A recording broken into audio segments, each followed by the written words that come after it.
जागरणजोश.com के इस वीडियो में आप सभी का स्वागत है। मैं हूं सैयद सोबान। इस वीडियो में हम जानेंगे कि आज के करंट अफेयर से क्या कुछ सवाल बनाए जा सकते हैं, उनके सही जवाब क्या होंगे और उनसे रिलेटेड कुछ की फैक्ट्स के बारे में भी जानेंगे। तो चलिए शुरू करते हैं पहले सवाल के साथ। मंत्रालय ने हरियाणा में होने वाले खेलो इंडिया यूथ गेम्स 2021 में कितने देशज यानी कि स्वदेशी खेलों को शामिल करने की मंजूरी दे दी है? इसका सही जवाब है ऑप्शन सी 4। मंत्रालय ने हरियाणा में होने वाले खेलो इंडिया यूथ गेम्स 2021 में गटका और कलारीपयट्टू सहित 4 देशज यानी कि स्वदेशी खेलों को शामिल करने की मंजूरी दे दी है। इसमें शामिल किए गए 2 अन्य खेल मलखंब और थांग ता हैं। इस फैसले के बारे में खेल मंत्री किरण रिजिजू ने ये कहा कि भारत में स्वदेशी खेलों की समृद्ध विरासत है और खेल मंत्रालय की प्राथमिकता इन खेलों को संरक्षित, बढ़ावा और लोकप्रिय बनाने की है।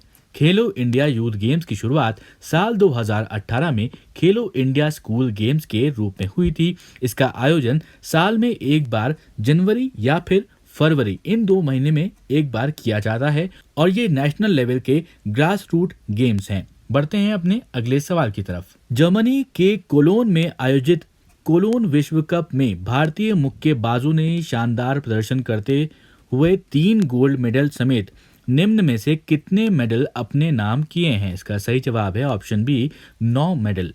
तो जर्मनी के कोलोन में आयोजित कोलोन विश्व कप में भारतीय मुक्केबाजों ने शानदार प्रदर्शन करते हुए 9 मेडल कुल जीते हैं और 30 में से 3 जो हैं वो गोल्ड मेडल हैं, 2 सिल्वर मेडल हैं और 4 जो है वो ब्रॉन्ज मेडल हैं। एशियाई खेलों के चैंपियन और विश्व चैंपियनशिप के रजत पदक विजेता पंघाल ने इस टूर्नामेंट में गोल्ड मेडल अपने नाम किया, जबकि मनीषा मौन और विश्व चैंपियनशिप की जो ब्रॉन्ज मेडल विजेता सिमरनजीत कौर हैं, उन्होंने भी शानदार प्रदर्शन करते हुए गोल्ड मेडल अपने नाम किए। भारत की तरफ से 5 महिला और 8 पुरुष भारतीय मुक्केबाजों ने इटली में मजबूत तैयारी के बाद कोलोन बॉक्सिंग विश्व कप में भाग लिया था। इस वीडियो में आगे बढ़ने से पहले एक जरूरी सूचना आप सभी के लिए। हमारी वेबसाइट जागरणजोश.com पर अगर आप करंट अफेयर्स पढ़ना चाहते हैं तो आपको अपने ब्राउजर में टाइप करना है www.jagranjosh.com, जिसके बाद आपको हमारी वेबसाइट का होम पेज नजर आएगा। इसके बाद आपको करंट अफेयर्स के टैब पर जाना है। ड्रॉप डाउन में आपको मंथ वाइज करंट अफेयर्स मिल जाएंगे, जहां आप मंथ के हिसाब से करंट अफेयर्स पढ़ सकते हैं। जब आप करंट अफेयर्स टैब पर क्लिक करेंगे तो आपको कुछ इस तरह से पेज नजर आएगा।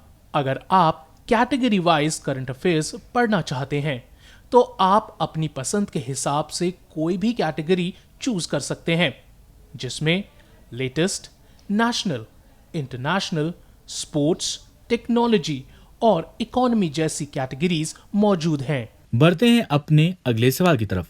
हाल ही में किस निगरानी पोत को भारतीय तटरक्षक बल में शामिल कर लिया गया है? इसका सही जवाब है ऑप्शन ए सुजीत।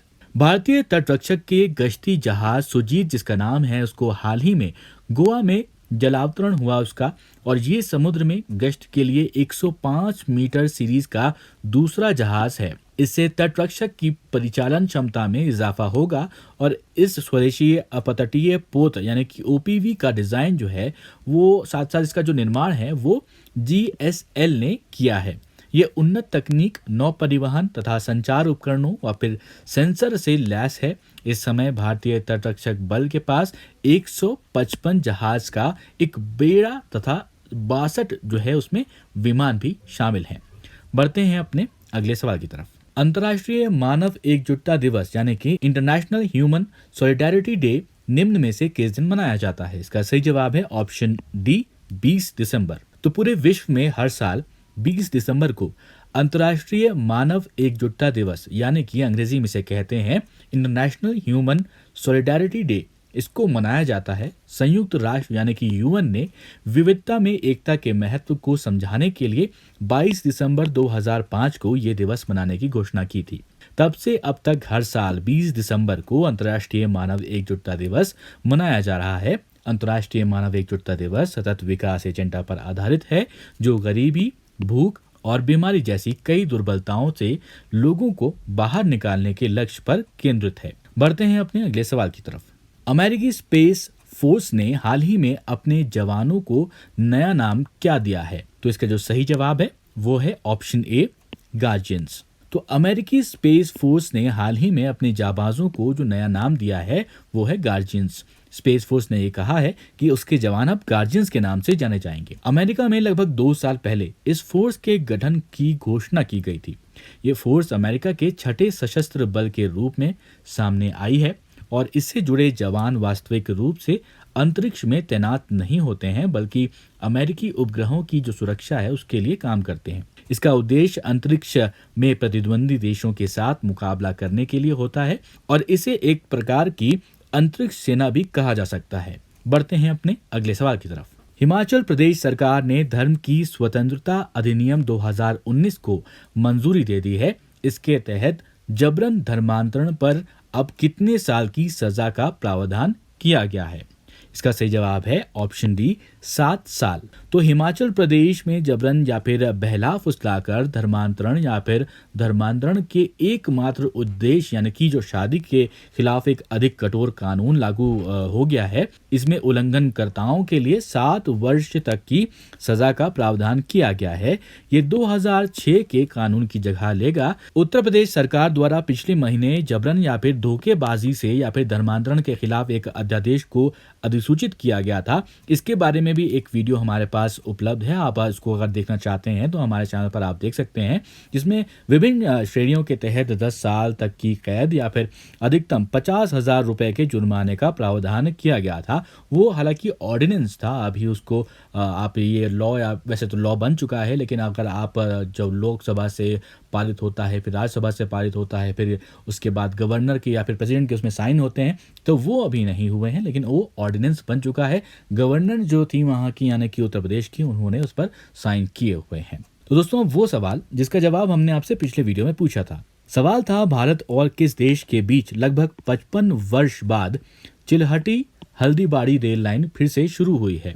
इसका सही जवाब है बांग्लादेश। तो बांग्लादेश और भारत के बीच में ये वापस से शुरू हुई है 55 वर्ष के बाद। तो भारत और बांग्लादेश के बीच ये 55 वर्ष बाद जो है चिल्हटी और हल्दीबाड़ी रेल लाइन शुरू हुई। चिल्हटी हल्दीबाड़ी रेल लिंक भारत और बांग्लादेश के बीच है, ये फिर से शुरू किया गया है। ये लिंक भारत और पाकिस्तान के बीच हुई साल 1965 की लड़ाई के समय बंद किया गया था। आपको याद होगा उस समय ये पाकिस्तान था, यानी कि एक हिस्सा पाकिस्तान का ये था, लेकिन उसके बाद 1965 की लड़ाई के बाद इसको बंद कर दिया गया था। इस लिंक के शुरू होने से बांग्लादेश से असम, बंगाल के बीच कनेक्टिविटी बेहतर हो सकेगी। शुरुआत में इस लिंक का इस्तेमाल सामान लाने और ले जाने के लिए किया जाएगा, बाद में इसमें पैसेंजर सेवा भी शुरू हो सकती है। अब दोस्तों एक सवाल आपके लिए जिसका जवाब आपको हमें कमेंट बॉक्स में लिखकर देना है। सवाल है कि रक्षा मंत्री राजनाथ सिंह ने किस शहर में भारत की पहली उन्नत हाइपरसोनिक विंड टनल HWUT परीक्षण सुविधा का उद्घाटन किया है? आपके ऑप्शंस हैं दिल्ली, पटना, हैदराबाद या फिर लखनऊ। आप अपने जवाब हमें कमेंट बॉक्स में लिखकर बताएं।